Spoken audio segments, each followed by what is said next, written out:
இருக்கேன். நான் வந்து அதிகமாக டேர்ன் பண்ணிகிட்டே இருக்கேன், இல்லை ட்ராப் ஆகி கீழே விழுந்துடும். இப்போ அது லூஸாக இருக்கிறதுனால நம்ம என்ன பொருள் வேணாலும் பண்ணலாம். பைக்குக்கு ஃபஸ்ட்டு வந்து ஒரு ரவுண்ட் ஷேப்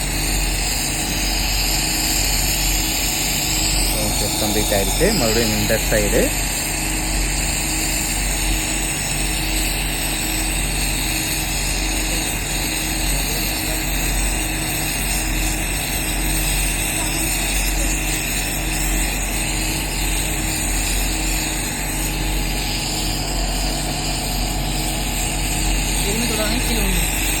இப்போ ஒரு வீல் வந்து கம்ப்ளீட் ஆகிடுச்சு.